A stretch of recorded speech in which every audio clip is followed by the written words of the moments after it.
এই যে এগুলা ডাল এগুলা সম্পূর্ণ হয় এই কেস। আর ওই এই দুইটা হারুন ভাই গাছ কোথায় থেকে কিনলেন? মাদ্রাসায় স্যারেরা বিক্রি করছে। কোন মাদ্রাসা? রংনাথ মাদ্রাসা। আপনার কাছে বিক্রি করছে? কে বিক্রি করলো? স্যারেরা। কোন স্যার? প্রিন্সিপাল নুরুল ইসলাম। কি গাছ? কাঁঠালের গাছ। কত টাকা বিক্রি হয়েছে? ৬,০০০। ৬,০০০ টাকা নিয়েছেন আপনি? সে গাছ এই গাছ এইটা গাছ কি নাম আপনার? মোহাম্মদ নুরুল ইসলাম। বলেন।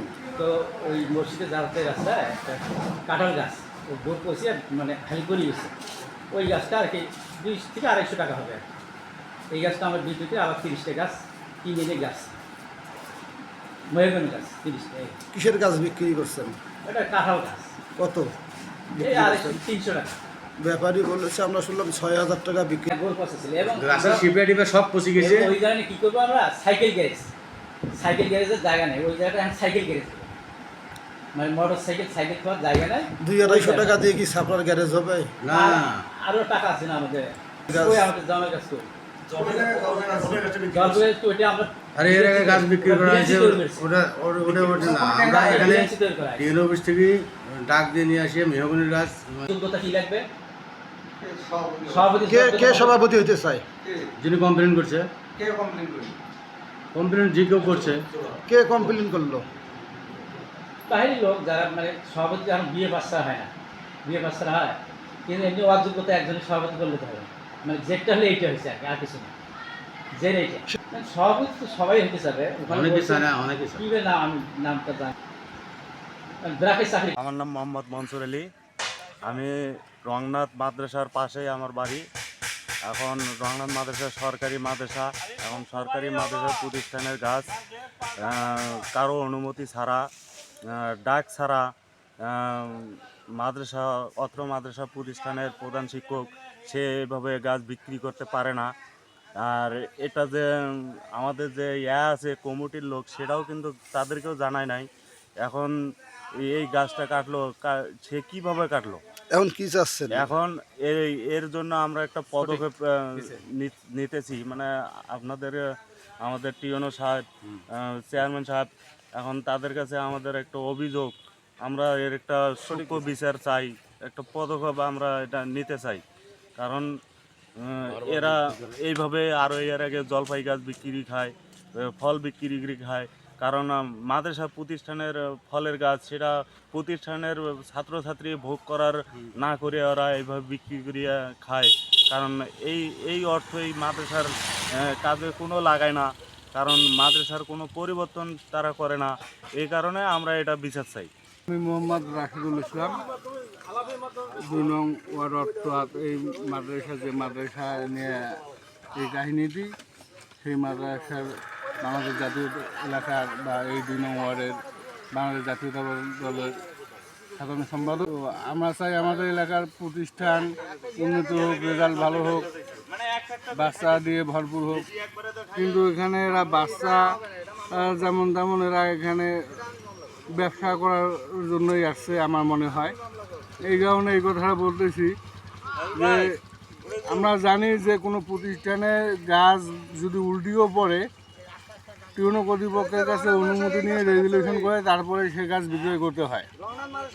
তো আমি শুনলাম যে গাছ বিক্রি করা হয়েছে, আমি এটা বিষয়ে জানতে গেছিলাম। ওনারা বললো যে গাছটা আমরা ফাড়িয়ে গ্যারেজের জন্য করব, আমাদের গাড়ি রাখার অসুবিধা হয়, সেই জন্য আমরা কোনো কথা বলিনি। কিন্তু পরবর্তীতে এসে দেখি গাছ বিক্রি করা হয়েছে। এই যে গাছের ওপরেই আমি বসে আছি, এই গাছ দুটি বিক্রি করা হয়েছে।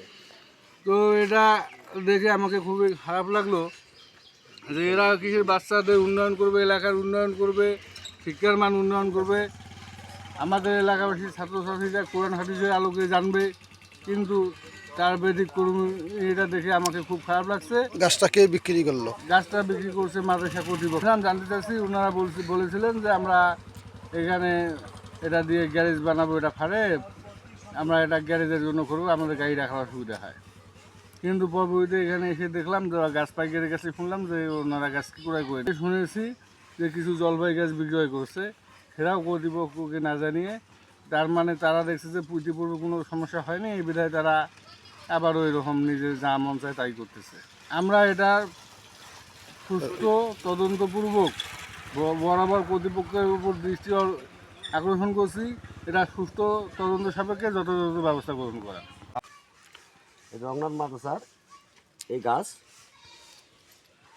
বিক্রি করছে, মানে আমাদের প্রতিষ্ঠান কেউ জানে না এখানে বিক্রি করছে গাছটা। আমার ছেলে ওখানে পড়ে, আমার ছেলেকে ওখানে দেখতে যাওয়া দেখি যে গাছ ওখানে গাছ নাই। কে বিক্রি করলো? নুরুল ইসলাম তো ওনাকে, প্রধান শিক্ষক। তো ওনাকে জিজ্ঞালাম যে আপনাদের গাছটা বিক্রি করলেন কী কারণে? বললো যে আমি এখানে মোটরসাইকেল ধোয়ার জন্যে বা ছাপা তৈরি করি। কিন্তু দেখা গেল পরবর্তী আবার আসি, এখানে দেখা গেলো গাছটা আমাদের এখানে বিক্রি করছে। সে হচ্ছে হারুন। এর আগে আরও 3-4টা জলপাই গাছ ছিল ওখানে মোটা মোটা, এই গাছগুলো ওনারা বিক্রি করে খাইছে। আমরা জিজ্ঞেছিলাম, ওনারা বলছে আমাদের প্রতিষ্ঠানে কাজ করবে, কিন্তু আমাদের প্রতিষ্ঠানে কোনো কাজ পাইনি। মানে এই গাছগুলো যারা বিক্রি করে একটার পর একটাভাবে বিক্রি করে, সরকারিভাবে কোনো দলীয় কোনো আমরা টাকাও দেয় না, অথবা আমরা কোনো লিস্ট পাই না। সব গাছগুলো এইভাবে চুপচাপ করি ব্যাস। ওনার যে গাছের যে একটা ফল, এই ফলটাও মোটামুটি ধরার আগে বিক্রি করি খায়। ছাত্ররা ফল খাইতে পারে না, ফল খাইতে গেলে ওখানে মোটামুটি গালাগালি বিভিন্ন ভাষা কথা বলে। তা আমরা এই জন্যে আপনাকে ডাকছি যে গাছগুলো দেখেন এইভাবে গাছগুলো পরপর একটা গাছ বিক্রি করে খাচ্ছে। সরকার প্রতিষ্ঠান করছে, এটা সরকার এর উদ্যোগটা কী নেয়? সরকার তো ওনাদের বেতন দেয়, কিন্তু এইভাবে মাঠের মধ্যে দেখছিলেন আপনার মনে এর আগে গেছিলেন, মোটা একটা গাছ ছিল জলপাই গাছ, এই গাছটা বিক্রি খেয়েছে। এখন দুটো না একটা গাছ জলপাই গাছ, এই জলপাই গাছ মোটা আগে ফল বিক্রি করে খায়। তাহলে আমরা ছাত্ররা ফল খাইতে পারে না। এখন কি চাচ্ছে বলেন?